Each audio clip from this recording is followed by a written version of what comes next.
Audible is the leading provider of spoken word entertainment and audiobooks, ranging from bestsellers to celebrity memoirs, news, business, and self-development. Every month, members get 1 credit to pick any title, plus 2 Audible originals from a monthly selection, and access to daily news digests from the New York Times, the Wall Street Journal, and the Washington Post, as well as guided meditation programs. Between a full-time job in IT and a full-time job in podcasting, it gets harder and harder to sit down and read the books I'm interested in. This is where Audible comes in. I can listen on my daily commute, relaxing, or while out running errands and still get in the books I've been wanting to get into. You can download titles and listen offline anytime, anywhere. The app is free and can be installed on all smartphones and tablets. Now you can try Audible risk-free with a special 30-day free trial by visiting audibletrial.com/nerdery and murdery. That's audibletrial.com/nerdery and murdery. Don't let your busy life get in the way of that great book you've been wanting to read. Go get your free trial of Audible today.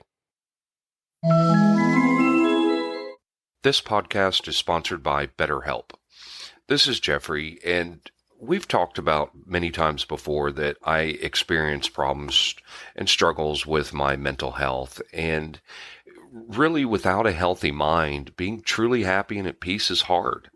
The good news is therapy does work. It's helped for me, but what is therapy exactly? It's whatever you want it to be.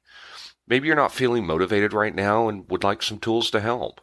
Or maybe you're feeling insecure in relationships at work, or you're not dealing well with stress.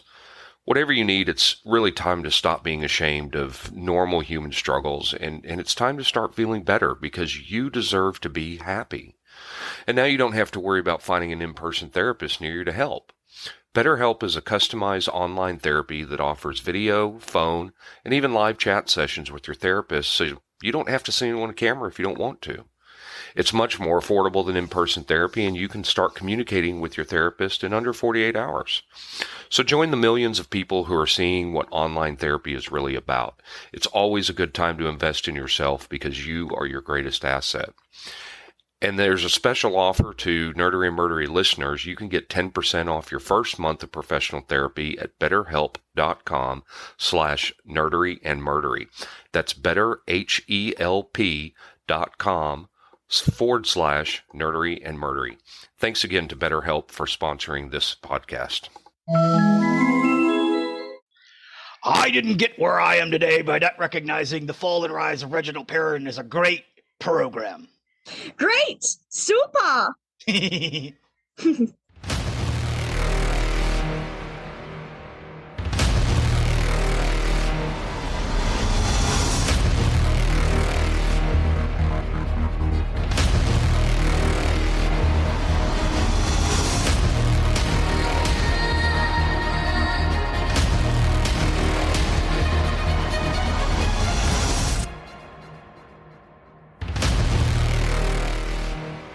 Okay, good morning, everyone. We're going to be talking today, welcome to this special episode of Just Nerdery for our Nerdery and Murdery hiatus, with, again, our special guest star, K3! Give it up for K3, Timothy everybody. with your internery! Yay! Yay! Okay, so today we're going to be talking about Reginald Perrin. A very interesting show that I've only got 15 minutes into the first episode and think, man, this contends with Monty Python a bit. It does, and the thing is, you just got into the opening. It just gets progressively weirder as it goes along. So we have added some episodes to our YouTube playlist, as well as some other bumps about the show and some of the ideas. But it was originally a novel written by a sitcom writer, and it got turned into a sitcom in very short order. David Gordon Nobbs created The Fall and Rise of Reginald Perrin and adapted from his own Reginald Perrin novels, which told the story of a man living in an escapist fantasy in response to the mundanity of his daily commute. The TV series starred Leonard Rossiter as Perrin. Now, the novels were The Death of Reginald Perrin, which he released in 1975, and it was later reissued as The Fall and Rise of Reginald Perrin. to coincide with the TV series. The next book was The Return of Reginald Perrin, which was released in 1977, and The Better World of Reginald Perrin, which was released in 1978. But the series was called The Fall and Rise of Reginald Perrin. It starred Leonard Rossiter in the title role. It is based on a series of novels written by David Nobbs, and it was in production from 1976 to 1979. Nobbs adapted the screenplay from the first series from his first novel. Some of its subplots were considered too dark or risque for television and were toned down or omitted. The story concerns middle-aged, middle management Reginald Reggie Perrin, who reveals himself in the first series to be aged 46. He's driven to bizarre behavior by the pointlessness of his job at Sunshine Desserts. The sitcom proved to be a subversion of others of the era, which were often based on bland, middle-class suburban family life. The first novel in the series, The Death of Reginald Perrin, was published in 1975. Later editions were retitled to match the show. The Return of Reginald Perrin and The Better Worlds of Reginald Perrin were written by Nobbs to be adapted for the second and third television series. Rossiter did not want to take the series forward unless it continued to be grounded in the novels. The original, the original 3 television series, all of the same name, were broadcast between 76 and 79, and a fourth, The Legacy of Reginald Perrin, also written by Nobbs, followed in 1996. A new dramatization of the original novels by John Cantor, without the complications introduced in the TV series, was broadcast on BBC Radio 4 in November of 2020. So at the end of the first series, and again, I say series because that's what the British call a season of television, or what they did. At the end of the first season, or series, Reggie fakes a suicide by leaving his clothes on a beach in West Bay, Dorset, and running into the sea. Coincidentally, MP John Stonehouse faked his own death in this manner shortly before the book was published. Although neither was inspired by the other, the novel was written before Stonehouse's fake suicide in November of 74, but not published until 1975. The phrase, "do a Reggie Perrin," did enter the vernacular, however, assisted by the Stonehouse affair. The series introduced catchphrases that entered public culture in the UK, including Perrin's relaxative apology for a late arrival at the office. His boss, CJ's, "I didn't get where I am today." And the fawning junior executives, Tony Webster and David Harris Jones, with their alternating, "Great, super." Mm-hmm. And Perrin's brother-in-law, Major Jimmy Anderson, an Army officer with no grasp of organization or leadership, coming to eat because a bit of a cock-up on the catering front. Of the original novels by his wife's alcoholism. The first series included the characters of Mark Perrin, Reggie's son, played by David Warwick.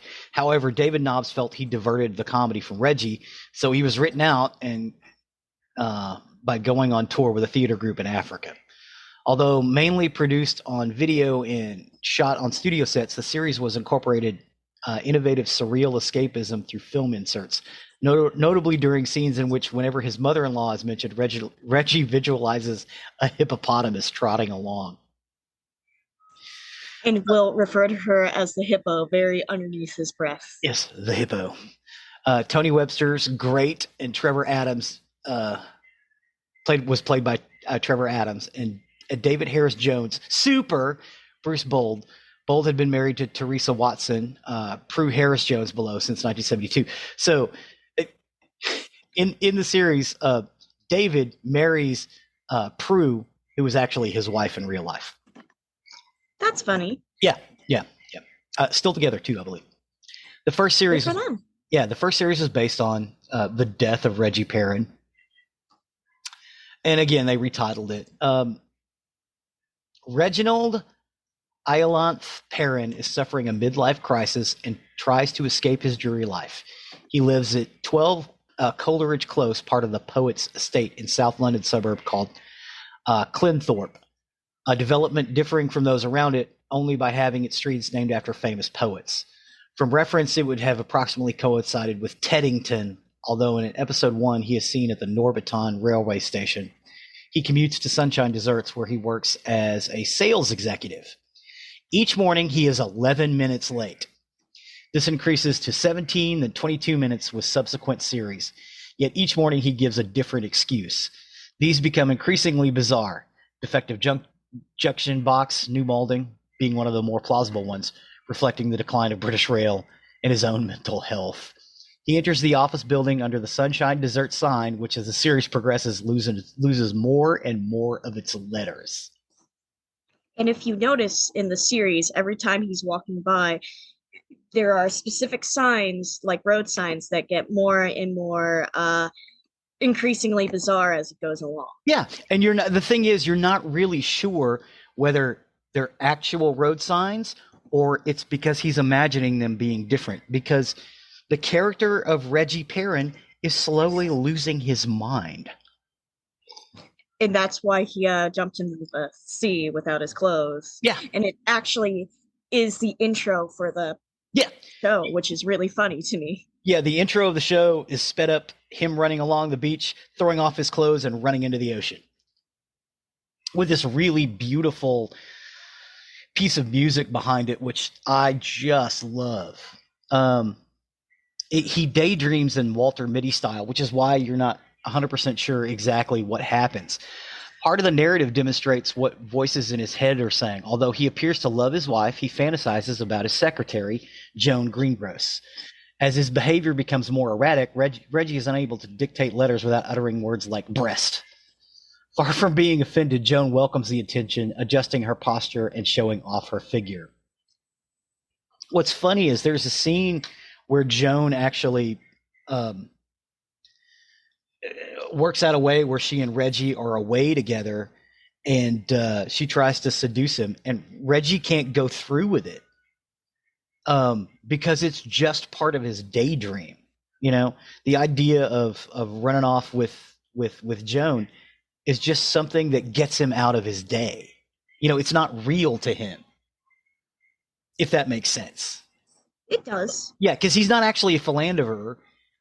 She just happens to be part of his escapism, and eventually that culminates with him trying to fake his own death. Right?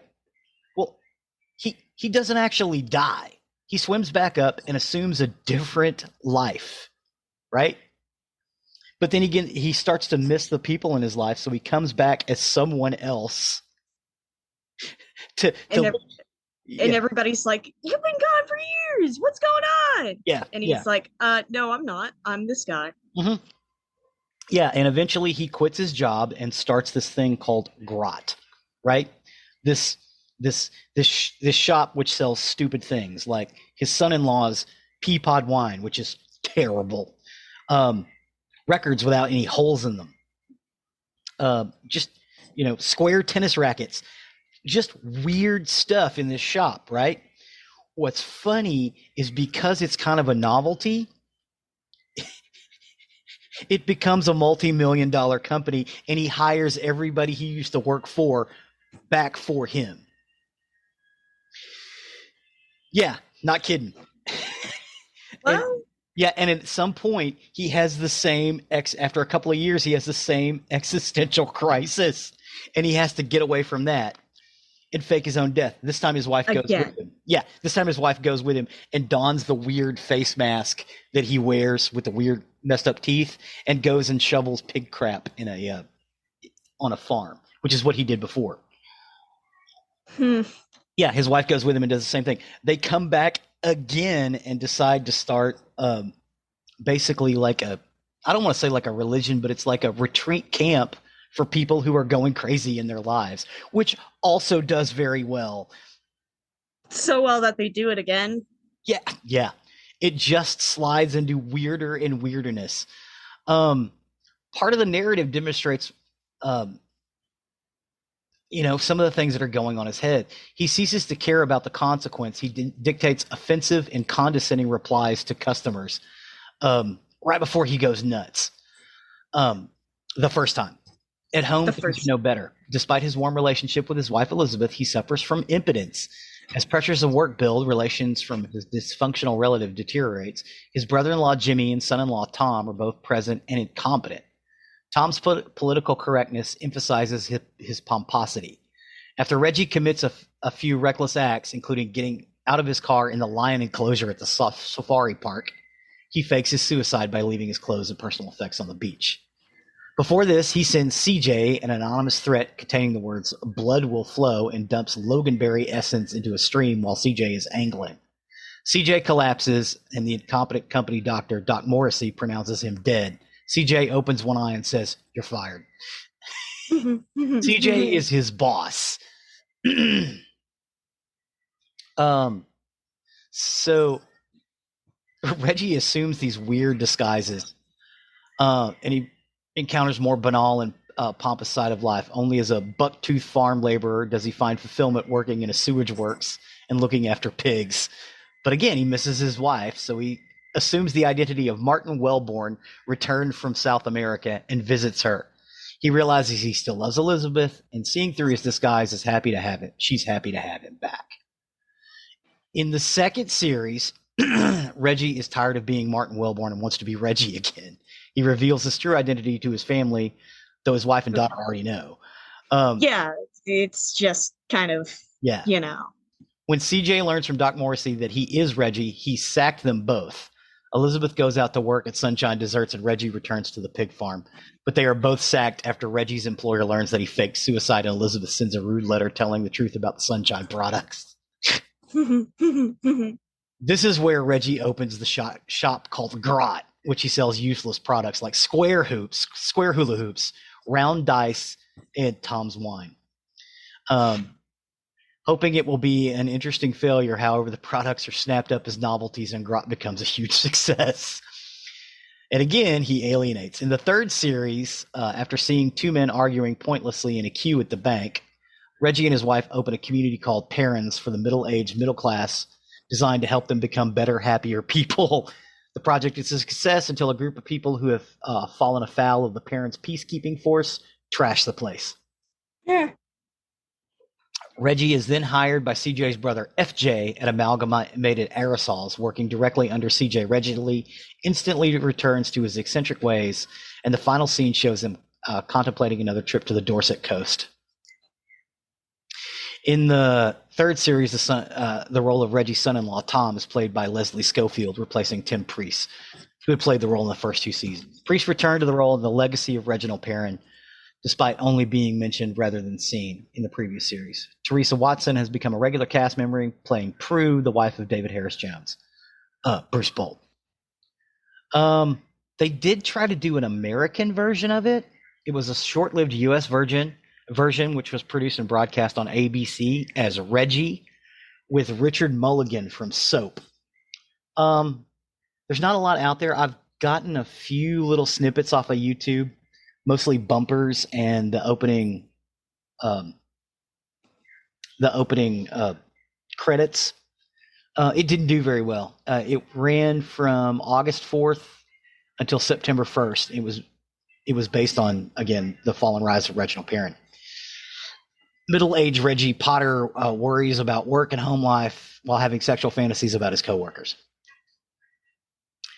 There was another series commissioned called Reggie Perrin. It's a modern update, and it starred Martin Clunes and was first broadcast on 24th of April 2009.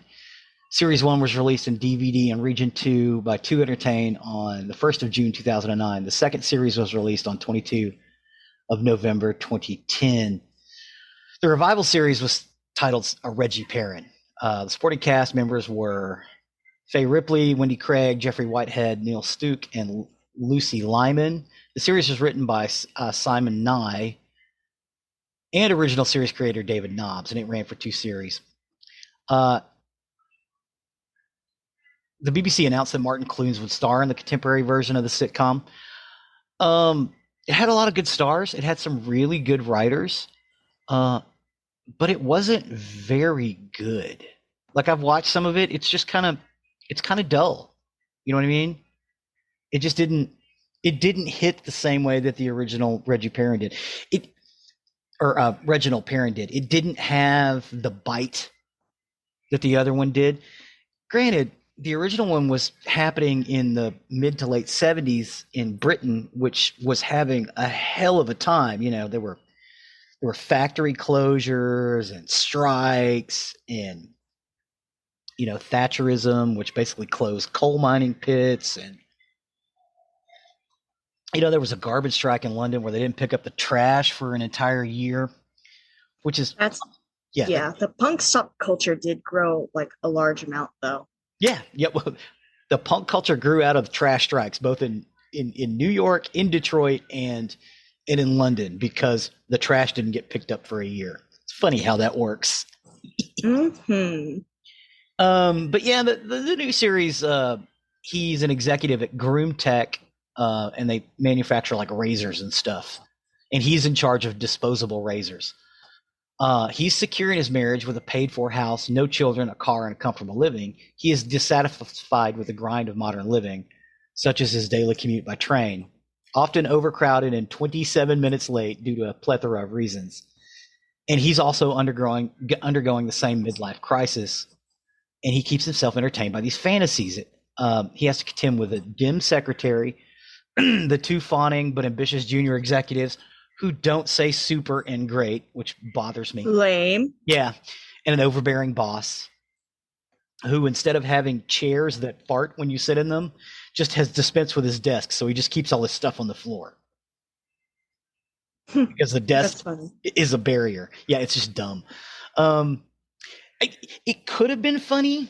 Like, it was written like it should have been funny. And the actors there were... they should have also been funny. They're all really funny people, really great people. It just didn't have, they couldn't capture that lightning in a bottle. And I don't know why it didn't work. It just didn't, But the plot of that series roughly parallels the storyline of the original. But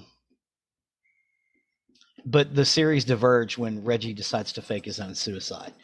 I didn't get that far in it because it didn't grip me. It wasn't surreal enough. If that makes sense. Fair enough. Yeah. So what did you think about what you've seen of it? I think it's a very silly show that does deal with like some issues like burnout and stuff. And I don't know. I haven't seen much of it. And you know what I mean? I just probably need to see more. I think it's something that might be right up your alley. Leonard Rossiter was great. He unfortunately passed away before they could do the return movie, so he wasn't in it. I didn't list that anywhere because it just wasn't. It was kind of panned. It was kind of like the Children in Need Doctor Who special. It wasn't great.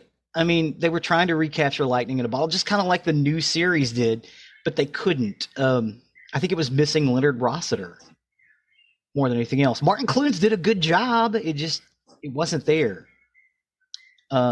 Sadly, because it's a great story. I kind of like to see someone take another crack at it, but I think if they're going to, I think they should set it in the 70s, because things went bad in England in the late 70s. And it's kind of, they didn't get better for, I want to say almost 10 years, like kind of like they are here now. The middle class basically just got tore up in England in the 70s. They finally got back and were doing better. I think they're suffering another winter of discontent now, or summer of discontent. But yeah, it's one of those things. I think if they were going to do it again, they'd have to set it in the 70s. They'd have to cast someone irreverent, like a Leonard Rossiter. But this is one of those series that just kind of, it captured England's attention. And again, it ran over here on our PBS stations in the early 80s. So we got it about 5 years later. But it was just brilliant. Brilliantly done. And they would show it on KERA over and over again. Not many episodes, but what there were really good. So, it's just one of those ones I wanted to talk about just to kind of get it out there. If you haven't seen it, go out and check it out. Go to our YouTube playlist. I've got 2 or 3 episodes just queued up with the original series. I've got some of the American version, or what I could find of it. plus some of the new stuff, and you can compare and contrast. Really, really brilliant. Really funny, and also subversive, and kind of looks at, you know, the failing class system in England in the 70s, which was prevalent and not a lot of people talked about, especially on television. They didn't talk about that. They might have talked about it on the news, but they didn't talk about that in television. Everything was basically their version of Leave It to Beaver. You know what I mean? Yeah. But yeah, that's about it for the fall and rise of Reginald Perrin, or Reginald Perrin in particular. I really want to thank Timothy for coming on and doing our show with us again for these little nerdery snippets. I think we just need one or two more, and I think we will be back up to regular nerdery. Thank you so much. I want to thank our Patreons for sticking with us for our hiatus. I really appreciate that. You guys are the best. If anybody who's listening out there wants to join our Patreon, it would be very much appreciated. There are costs associated with keeping this show up. Plus we'd like to buy K3 a hot dog every once in a while. Yay! And also, check us out on our YouTube page, and check out some of our merch. We've got some merch on our main page, which is nerderyandmurdery.com, and you can get all the links from there to the YouTube page and everything else. Or you can just look up Nerdery and Murdery on YouTube and see all of this. We have a playlist for every single episode, plus some videos and things we think are funny. Yeah. But with that, I have been Zig with your Just Nerdery. And I've been Kim with your Internery. Cue the music. Wow, wow, wow. Sorry.